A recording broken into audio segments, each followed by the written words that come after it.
Yuhu, kembali lagi bersama saya Iman di Bincang Bola Channel. Let's go talking about review pertandingan beberapa Liga Inggris ya, Chelsea, Arsenal, dan Liverpool ya. So, penasaran? Let's go.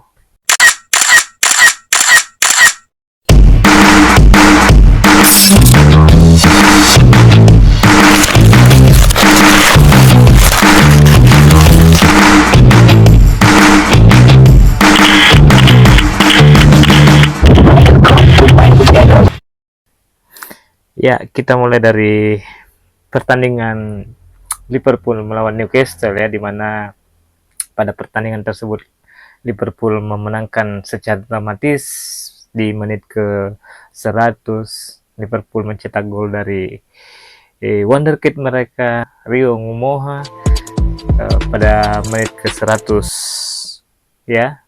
Ini membuktikan bahwa mentalitas juara Liverpool untuk saat ini sudah teruji dan mungkin yang paling bisa berbicara di pentas Liga Premier musim ini. Juara bertahan Liverpool untuk kali ini memang cukup atraktif, termasuk mereka improve dalam segi permainan, terutama bagaimana pada pertandingan itu ya terlihat sekali bahwa uh, terakhir kalinya mungkin ya Liverpool memainkan uh, pertandingan seperti itu ketika trio mereka Sadio Mane, Firmino, dan Mohamed Salah. Namun kali ini berbeda, mereka punya wonderkid, mereka punya Ekitike yang cukup tajam di lini depan ya, dan juga punya Mohamed Salah yang as always selalu menjadi figur yang paling berkontribusi ya dalam kubu Liverpool. Dan meskipun ya Florian Wirtz tidak secara rating tidak terlalu maksimal, namun perannya di lini tengah Liverpool itu sangat luar biasa sebagai playmaker. Dia melakukan berbagai variasi serangan ya yang membuat Szoboszlai dan juga McAllister sebagai penyeimbang yang cukup dominan di lapangan tengah. Sementara itu, kita juga memberikan kredit kepada Arne Slot yang berani memainkan pemain muda mereka Rio Ngumoha, sebab memainkan pemain muda ini menjadi momentum kemenangan bagi Liverpool ketika Newcastle berhasil menahan imbang 2-2 pada menit 90 ya. Ini menyebabkan jika Liverpool menambah Isak di lini tengah, striker mereka, maka bukan tidak mungkin mereka sulit sekali untuk ditaklukkan oleh lawan-lawan di Liga Premier Inggris. Jadi menarik kita tunggu bagaimana Liverpool perjalanannya dan beberapa transfer window, apakah mereka akan mendatangkan pemain dan apakah mereka menjual pemainnya. Khusus untuk Rio Ngumoha, ini adalah mungkin winger ya yang paling impresif di akademi Liverpool ya. Masih muda, 16 tahun. Setahu saya mungkin ini yang paling impresif setelah winger mereka terdahulu yaitu Raheem Sterling di era trio mereka pada saat dinahkodai oleh Brendan Rodgers, yaitu Sterling, Suarez, dan juga Daniel Sturridge.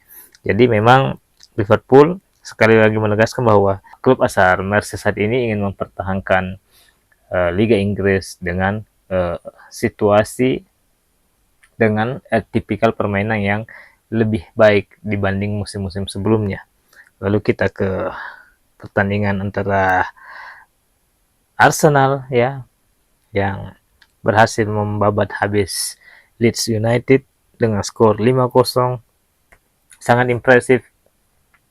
2 gol dari Gyökeres yang satunya adalah dribblenya dia untuk membuka ruang, juga set piece yang cukup luar biasa yang membuat Jurgen Timber mencetak gol 2 kali ya, dan juga gol dari Bukayo Saka dan eh, penalti Victor Gyökeres menggenapkan Arsenal menjadi 5-0. Apa hal yang menarik dari Arsenal kali ini?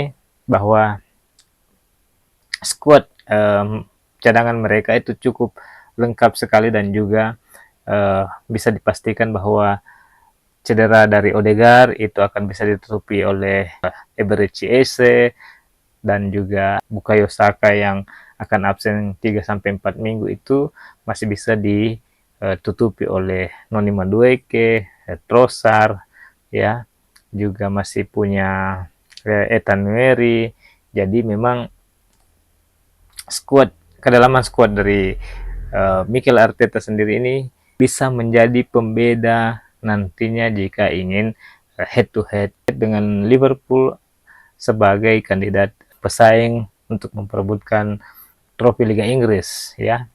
Arteta kali ini memang cukup berbeda karena kedalaman skuadnya cukup luar biasa dibanding beberapa musim yang lalu.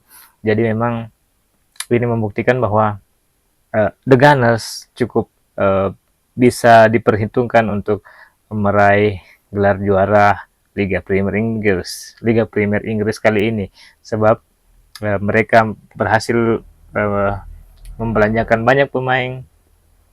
Christian Mosquera datang, terus juga Calafiori yang sudah semakin padu di bek kiri, ya. Jurien Timber yang bisa versatile, bisa main di kiri, bisa main di kanan, bisa main bek tengah, ya. Juga andai kata kedatangan Hincapi, bek kiri Leverkusen akan membuat Arsenal semakin padu nantinya di Liga Inggris, dan ini bisa menjadi warning buat Liverpool bahwa mereka akan bertemu di akhir pekan nanti.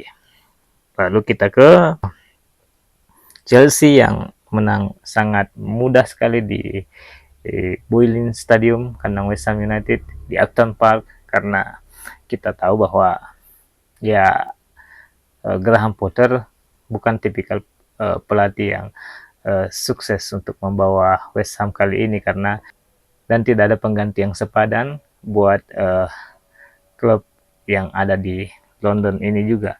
Jadi ya West Ham di bawah Graham Potter memang cukup sulit karena kalah dari Chelsea dan kalah juga dari Sunderland, membuat dia sudah kebobolan 8 gol dan hanya mencetak 1 gol. Ini adalah PR yang menurut saya bagi Graham Potter, bagaimana mengangkat kembali West Ham ke arah yang lebih baik, karena kalau Potter masih belum bisa mendapatkan skema yang baik untuk bisa mengangkat West Ham, ya, maka bisa dipastikan The Hammers bisa jadi akan menjadi kandidat untuk calon degradasi pada musim ini. Jadi Graham Potter kabarnya akan diberi 2 atau 3 pertandingan lagi oleh petinggi klub dari West Ham. Andai kata gagal, maka bukan tidak mungkin dia adalah pelatih yang pertama dipecat di Liga Inggris. Well, we will see. Lalu kita ke Everton, ya. Everton berhasil mencetak 2 gol umpan dari Jack Grealish. Sangat luar biasa Jack Grealish sudah menikmati kembali perannya bermain bola di lapangan karena sudah keluar dari skema Pep Guardiola yang begitu memusingkan. Mungkin itu yang bisa dijawab oleh Grealish melalui performanya di Everton kali ini. Jadi memang ya Jack Grealish kita tahu potensinya di Aston Villa cukup luar biasa, namun di Manchester City dia begitu melempem saat diasuh oleh Pep Guardiola, ya. So, dan juga Fulham yang berhasil menahan imbang Manchester United. Well, sebenarnya tidak ada yang istimewa dari permainan Manchester United, dan juga di sini kita melihat bahwa mediokernya pelatih Ruben Amorim membuat tidak ada skema sama sekali, taktikalnya yang tidak berubah, hanya defensif dan membuat Mbeumo Kunha itu belum bisa mencetak gol, apalagi melihat Sesko menjadi cadangan pada saat itu dan lebih memasang Mason Mount sebagai striker. What the heck, bro? Kalau pelatih manapun pasti kita tahu potensi Mason Mount ada di posisi nomor 10 ya. Ya, tapi kali ini Mason Mount dipasang sebagai false nine dan Amad Diallo dipasang sebagai wingback ya, wingback kanan. So sepertinya ini strategi coba-coba namun uh, tidak mampu memberikan hasil yang sempurna karena Ruben Amorim tidak punya skema taktik yang bisa diterapkan untuk memberikan permainan yang berbahaya dari instruksi Ruben Amorim. Jadi kita akan menunggu apakah yang akan dilakukan oleh Ruben Amorim, ataukah bisa jadi di bulan 11 nanti kita tidak akan melihat lagi Amorim di Old Trafford. So, itu saja. Terima kasih. Salam olahraga. Bye-bye.